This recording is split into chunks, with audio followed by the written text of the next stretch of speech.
game. We're seeing a second gateway being warped in along with a robotics facility with warp gate technology being chrono boosted over the top and completed. For some reason, it's a high priority for this Protoss player to. It's a high priority for him to have warp gate technology up and running. BCQT scouting with a Helion that dies in the mineral line. Some nice counter scouting. Now, Collapse at this point is warping in a third gateway. It's important to note that BCQT has seen this entire build order. The first unit coming out of the robotics facility for Collapse is an Immortal, an interesting choice. We look at BCQT's base and we see Tech Labs on both the factory and the starport with a Tech Lab also going on the barracks. BCQT is expanding with a command center located in his main base, and we're now seeing a push forward by Collapse. BCQT's first fighting unit out of the starport is a Banshee. Cloak Tech is not under research. BCQT's front line is very weak at this point. A forward pylon being placed down by Collapse. I'll tell you what, if Collapse moves forward with his current army composition, BCQT is going to be hard pressed to try to defend against it. BCQT is going to need to he's got nothing coming out of the barracks right now, nothing coming out of the factory. And finally, BCQT is on the offense with the Banshee. Anti-air units for Collapse are in short supply. He's got one Stalker, and an Observer is on the map. It doesn't really matter with this Banshee. The Banshee moves away, and it looks like Protoss is probably going to go on the offense here. It's hard to say. BCQT is putting down 2 bunkers. Obviously, he feels threatened. This forward pylon will reinforce any Protoss units, gateway units in any event. Collapse at this point has 3 warp gates. And BCQT's siege tech upgrade is obviously done. At this point, BCQT is all defense. In this composition of Protoss, we see 2 Immortals, 8 Stalkers, 3 Sentries. BCQT's orbital command is completed, so he can pump out lots of mules, but he can't expand yet. And there was some level of effectiveness to the Banshee offense by BCQT. The reason I mention that is that he has taken Protoss down to 25 workers. Protoss sits at 25 probes. Terran sits at 34 SCVs. It looks like Protoss is going to give up here. Protoss is going to be needing to do either attack or do something with his economy. BCQT he's got a Banshee down to 10 health. He'll sneak it back into his main base. Nice move. Hi. Yo. How did last night go? What's that? How did last night go? Pretty good. We're actually on the air right now. Now, BCQT is trying to move out with his expansion. He's moving 4 tanks forward. Let's see what happens here. There's no way Protoss is going to get up this ramp with all this Terran defense, though. No, actually, the Immortal's doing a good job taking out the tanks one by one. However, the Banshees are giving him huge problems.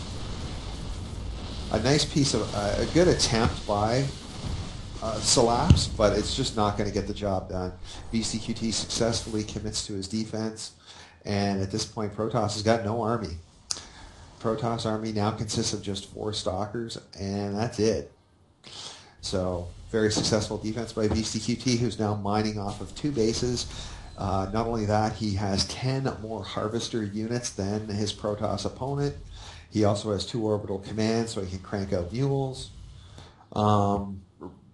Torre, you must admit, BCQT looks like he's in a commanding position in this round 1 game. So true. Because now we do, that early harassment really gave him an advantage. Also, we're noticing a robotics bay is up, so I'm not sure what Collapse is going to do here. BCQT does not have cloak, so that's... And he better get that Banshee out of there, and he's going to try, but these Stalkers could well track it down. Let's see. Nope, the Stalkers will not be able to get to it in time. They came close, one hit away. Salaps has done a nice job making his economy recover and bring himself back into the game. In fact, Salaps is only down by 8 worker units. BCQT is working on a third command center. It's important to note that Salaps is seeing all this with an observer. Right now, the Terran army consists of 1 Banshee, 8 Marauders, 10 Marines, 1 Raven. The Marauders do not have the concussion shell upgrade. However, all infantry has the stim pack. More Banshee play, picking off Harvester units one by one.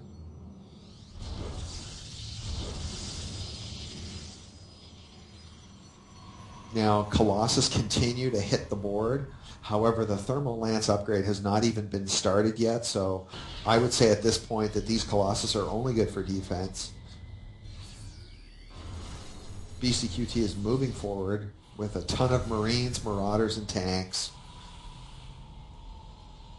The tanks, of course, have the Siege Tech upgrade. We've got 2 dropships with about 75 energy each. A Raven. The Raven has 173 energy. If the Raven drops down a defense drone, I think we're going to watch BCQT move on to the next round. And wow, multiple bunkers being placed. But I don't think he's going to need them. These tanks are going to be a holy terror.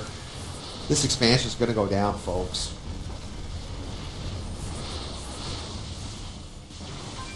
Yeah, no chance here. Well, here we go. Nope, the expansion will live for now anyway. Tanks are moving forward. Defense drone hasn't been placed. That Raven is at 200 energy. And I don't know why he hasn't been using the defense drone to stop the Stalker fire.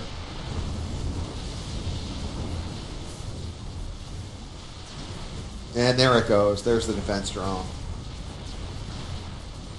And that's going to do it. BCQT will move on to round 2.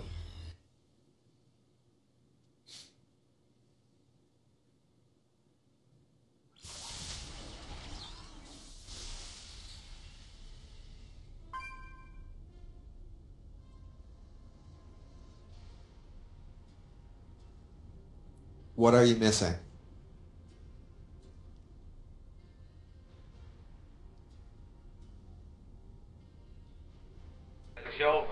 I'm missing the win videos. It's not that important. Right.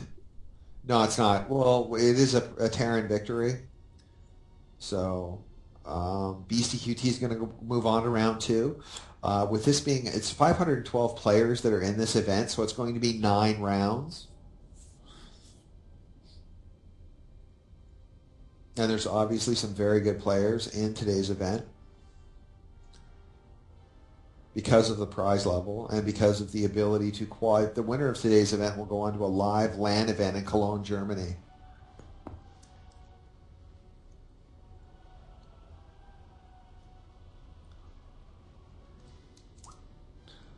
All right, so let's see if we can muck around inside the grid and see what games we can come up with. How about that? You want me to go look for another game, Torre? All right. All right.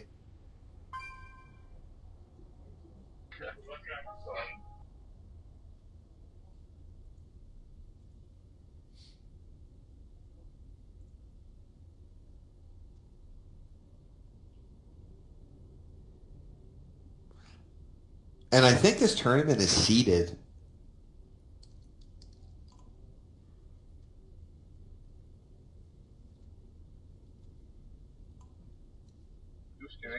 What do you base that on? Based on the fact that Goody is ranked as number 1. Is that a good reason? Well, maybe. It's seeded according to previous ESL play. Sliders ranked 9th, for example. Yeah, that would make sense. So I'm going to try to see if we can get into Sliders game, or we could just, we're going to keep following BCQT until we can get into a round 2 game. Yeah, sure.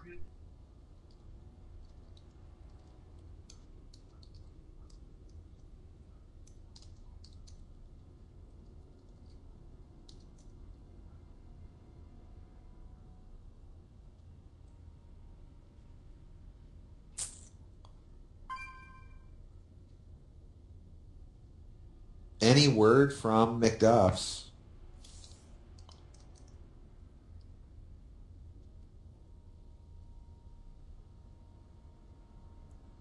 Okay, fair enough. The stream as well when I say that. Okay. Yeah. So you need to hit the undo button in 2 places? Yeah, I think I got the Dimaga game. Okay, fantastic. If you get into it, I'll join in on you then. Yeah, join in on me. All right. It won't let me. Why? Just a second. Let me try again. Oh, there it goes.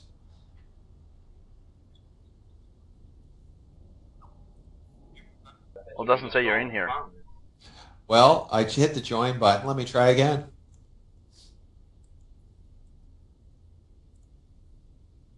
It says I'm downloading content.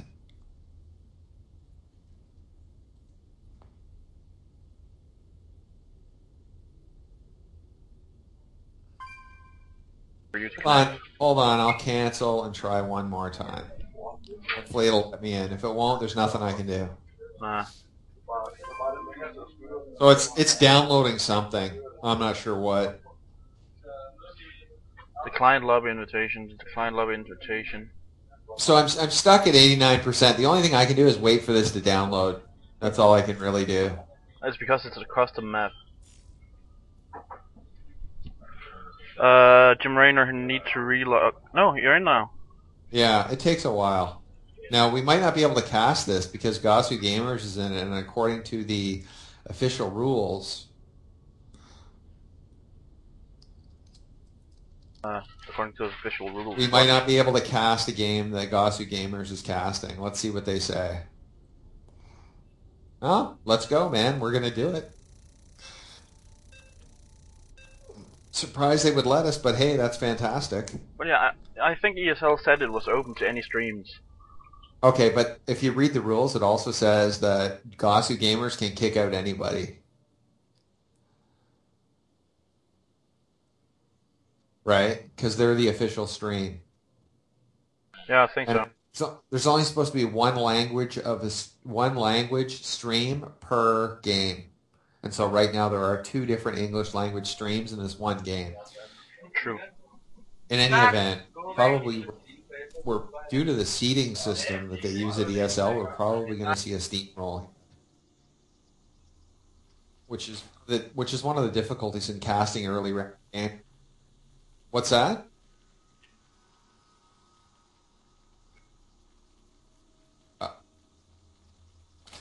Okay. In any event, we've got in the bottom right-hand corner Dimaga spawning as yellow Zerg and WMT Blade spawning as red Protoss in the top left-hand corner.